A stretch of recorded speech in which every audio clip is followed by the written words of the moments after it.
Good morning, students. This is class 9th, subject science, chapter number 13, that is, Why Do We Fall Ill? It's your lecture number 2. Topics to be discussed in today's lecture is infectious disease. The main topic we would be discussing in infectious disease is infectious agents, right? Now, in the last lecture, we have studied what is infectious or communicable disease. So, what is infectious disease, students? The disease which spread from an infected person to a healthy person through air, water, vectors, physical contact, or sexual contact. Those diseases are called as infectious or communicable disease. Now tell me the examples of these infectious or communicable disease I discussed with you yesterday. The examples are common cold, chickenpox, measles, typhoid, cholera, malaria, AIDS, tuberculosis. So these were infectious disease.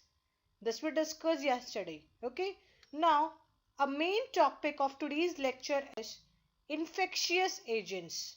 What are infectious agents? Students, what are infectious agents? The agents which cause infectious disease. They are called infectious agents and they are particularly called as pathogens. So what are pathogens basically? The agents which cause infectious disease. They are called as pathogens.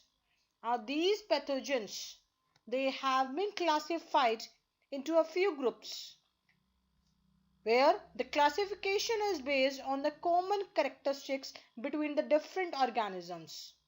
And the categories include viruses, bacteria, fungi, protozoans and worms. Right? So these are pathogens or infectious agents which causes infectious disease. Now we will study each in detail. So students, I have made a table for you. Various diseases are there which are caused by different infectious agents, or we can say different pathogens, right? So let's start from first, that is viruses. What are the diseases caused by viruses? They are common cold, influenza, measles, mumps, chickenpox, AIDS, hepatitis B, etc. Second is bacteria. Bacteria also causes various diseases. For example, cholera, typhoid, tuberculosis, tetanus, anthrax, food poisoning, right? Next classification comes to fungi. Fungi are those infectious agents which leads to various skin infections. Okay? And the next classification comes to protozoans. Protozoans cause malaria, Kala Azar. Kala Azar, the other name is black fever. Okay, we will study in detail, don't worry. Next is amoebic dysentery, sleeping sickness. So these are the diseases which are caused by protozoans. And the last but not the least, the infectious agents, they can be worms. And these worms, they cause various intestinal infections, or they may also cause elephantiasis. Elephantiasis, you people are very familiar with this name, right? I discussed with you yesterday also, showing a very good picture of the people who were suffering from the elephantiasis disease. So that was caused by one of the worms, right? So you can draw this table in your notebook. Infectious agents causing various disease. Okay, so moving on ahead. So the first classification of the infectious agents is bacteria. What are bacteria? Bacteria, these are simply microorganisms which are found on various habitats on this earth. For example, they may be found on the soil, rock, mountains, or even the Arctic snow. So they are found on almost every places, and their size, it is very very small. They are microscopic in nature, and they are of various shapes. They are of various shapes. They may be spherical, they may be rod shape. I have given a picture that is a rod shaped bacteria. So these bacteria, they cause various disease like cholera, typhoid, tetanus, food poisoning, tuberculosis. So these are caused by bacteria. Staphylococcus bacteria. This is one of the classification of bacteria which causes acne. Coccus means spherical shape. So you can see from the picture, these Staphylococcus bacteria, they are spherical in shape and it causes acne. What is acne? Acne is basically a skin condition which is characterized by red pimples on the skin, especially on the face. So that is a skin condition where the pimples, where the skin becomes red in color. So that is acne. So this is caused by Staphylococcus bacteria. Next is ringworm. Ringworm, it is not a worm. It is a skin infection. It is a skin infection that is caused by a fungi. There is a fungi mold like. So this ringworm, it is caused by that fungi which lives on dead tissue of your skin, hair, etc. Okay. So you can see the symptoms of the ringworm that are being showed in the picture. Some rashes are shown in the skin, and these rashes, they are actually ring like, right? You can see it is forming a ring like structure. So that's why the disease name is ringworm. So it is a disease which is caused by one of the fungi. Next is ascaris.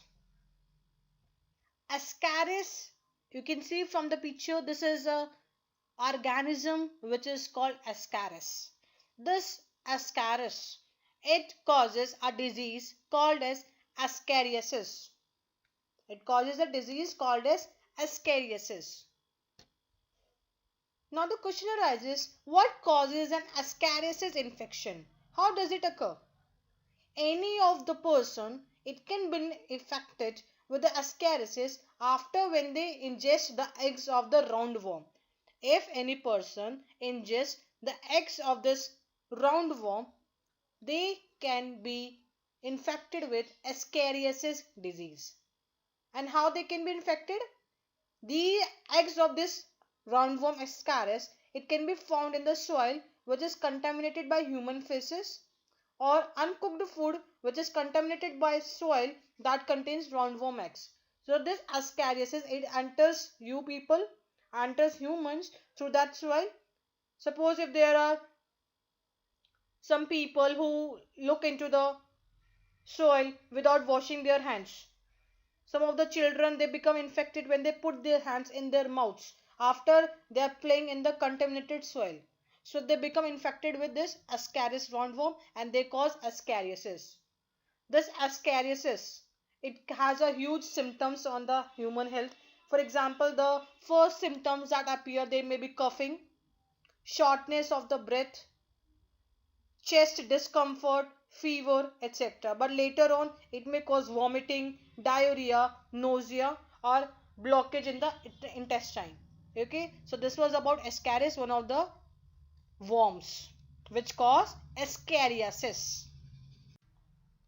Protozoans, next classification. So protozoans, these are also one of the infectious agents which causes various disease. For example, malaria, Kala Azar, amoebic dysentery, sleeping sickness. And you can see the diagram of protozoan also. It has been shown in the picture. One of the pathogen which causes various disease. Next picture is a protozoan, that is a leishmania. This leishmania protozoan, it causes black fever. And what is the other name of black fever? It is Kala Azar. This leishmania protozoan, it causes this black fever or Kala Azar. When a person is suffering from this black fever or Kala Azar, the symptoms, they may appear very less. Some people, they have no symptoms, but for others, symptoms, they may include fever, weight loss, swelling of the liver. There may be pain in the abdomen also. Night sweats may appear. So these were the symptoms which were caused by black fever. And this black fever or Kala Azar, it is caused by a protozoan, that is Leishmania. Okay, so this is one of the protozoan that causes black fever. Now last but not the least, this is SARS virus. This is the kind of virus. What is the full form of SARS virus? It is severe acute respiratory syndrome. So this SARS, it is caused by a strain of coronavirus. You people might be familiar about this word coronavirus nowadays. It is very famous. The same family of viruses that causes the common cold. So this is one of the virus, SARS virus, which causes SARS. And what are the symptoms? The symptoms, they are usually similar. The person suffering from the coronavirus, you can tell easily.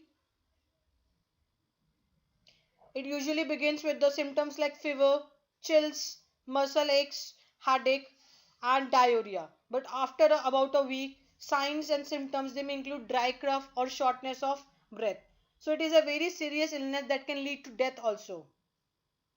If any of the person has a respiratory infection with such symptoms, they should consult a doctor right away.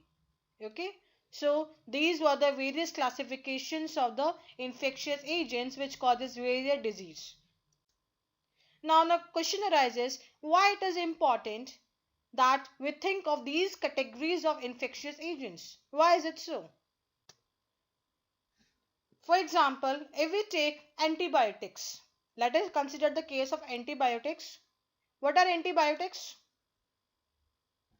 Antibiotics, in simple language, you can say it is a medicine or a chemical that inhibits the growth of or destroy the microorganisms.